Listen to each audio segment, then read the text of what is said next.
বন্ধুরা, আশা করি থাম্বনেল দেখেই বুঝতে পারছেন আজকের ভিডিওটি ট্রেন সংক্রান্ত। বহু মানুষের বহু প্রতীক্ষিত উত্তরপ্রদেশের অযোধ্যা ধামে রাম মন্দির প্রতিষ্ঠা হয়েছে। আজকের ভিডিওতে কলকাতা থেকে অযোধ্যা পৌঁছানোর এবং অযোধ্যা থেকে কলকাতা পৌঁছানোর সমস্ত ট্রেনের বিবরণ দেব। কোন কোন ট্রেন কোন স্টেশন থেকে ছেড়ে যায়, যাত্রাপথে কত সময় নেয়, কোন কোন স্টেশনে দাঁড়ায় এবং ভাড়া কত, এই সমস্তই তথ্য আজকে আপনাদের কাছে তুলে ধরব। ভিডিওটি শুরু করার আগে বলবো, আপনি যদি আমাদের চ্যানেলে নতুন হয়ে থাকেন তাহলে ভবিষ্যতে এমন আরও অনেক ভিডিও পেতে অবশ্যই চ্যানেলটিকে সাবস্ক্রাইব করবেন এবং পাশে থাকা বেল আইকনটি প্রেস করবেন। কলকাতা থেকে অযোধ্যা ধাম পৌঁছানোর জন্য বর্তমানে মোট দুটি ট্রেন রয়েছে। প্রথম ট্রেনটি হলো 13151 জম্মু তাওয়াই এক্সপ্রেস। ট্রেনটি সপ্তাহের প্রতিদিন কলকাতা স্টেশন থেকে সকাল 11:45 ছেড়ে যায় এবং অযোধ্যা ধাম জংশনে পৌঁছায় একদিন পর সকাল 6:21। ট্রেনটি যাত্রাপথে দক্ষিণেশ্বর, কামারকুণ্ডু, বর্ধমান, পানাগড়, দুর্গাপুর, অন্ডাল, রানীগঞ্জ, আসানসোল, কুলটি, ধানবাদ, গোমো, হাজারিবাগ, গয়া, সাসারাম, দীনদয়াল উপাধ্যায়, বারাণসী ইত্যাদি স্টেশনে দাঁড়ায়। ট্রেনটি যাত্রাপথে মোট সময় নেয় 18 ঘন্টা 36 মিনিট। দ্বিতীয় ট্রেনটি হল 13009 দুন এক্সপ্রেস।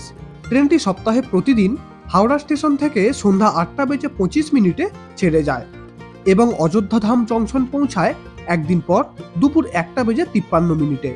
ট্রেনটি যাত্রাপথে শ্রীরামপুর, চন্দননগর, ব্যান্ডেল, বর্ধমান, পানাগড়, দুর্গাপুর, অন্ডাল, রানীগঞ্জ, আসানসোল, বরাকর, ধানবাদ, গোমো, হাজারিবাগ, গয়া, সাসারাম, দীনদয়াল উপাধ্যায়, বারাণসী ইত্যাদি স্টেশনে দাঁড়ায়।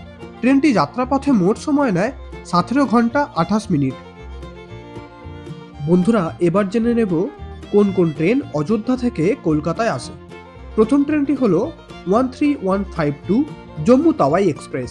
ট্রেনটি সপ্তাহে প্রতিদিন অযোধ্যা ধাম জংশন থেকে সন্ধ্যা 8:53 ছেড়ে যায় এবং কলকাতায় পৌঁছায় একদিন পর দুপুর 3:40।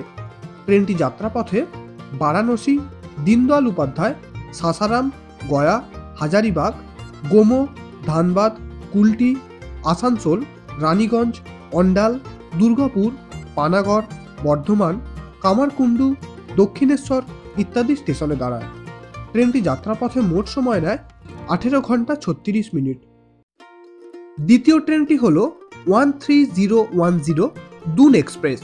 ট্রেনটি সপ্তাহের প্রতিদিন অযোধ্যা ধাম জংশন থেকে সকাল 11:35 ছেড়ে যায় এবং হাওড়ায় পৌঁছায় একদিন পর সকাল 7টায়। ট্রেনটি যাত্রাপথে বারাণসী, দীনদয়াল উপাধ্যায়, সাসারাম, গয়া, হাজারিবাগ, গোমো, ধানবাদ, বরাকর, আসানসোল, রানীগঞ্জ, অন্ডাল, দুর্গাপুর, পানাগড়, বর্ধমান, ব্যান্ডেল, চন্দননগর, শ্রীরামপুর ইত্যাদি স্টেশনে দাঁড়ায়। ট্রেনটি যাত্রাপথে মোট সময় নেয় 17 ঘন্টা 28 মিনিট। এই ছিল কলকাতা থেকে অযোধ্যা যাবার এবং অযোধ্যা থেকে কলকাতা ফেরার ট্রেন। এবার বলবো এই ট্রেনগুলির ভাড়া সম্পর্কে। জনপ্রতি জেনারেল ক্লাসের ভাড়া 250 টাকা, জনপ্রতি স্লিপার ক্লাসের ভাড়া 445 টাকা, জনপ্রতি থার্ড ক্লাস এসির ভাড়া 1195 টাকা থেকে 1205 টাকা, জনপ্রতি সেকেন্ড ক্লাস এসির ভাড়া 1710 থেকে 1725 টাকা। প্রসঙ্গত বলে রাখি, এই মন্দির প্রতিষ্ঠা হবার পর হাওড়া এবং কলকাতা থেকে আরও কিছু নতুন ট্রেন অযোধ্যা পর্যন্ত চালানো হবে।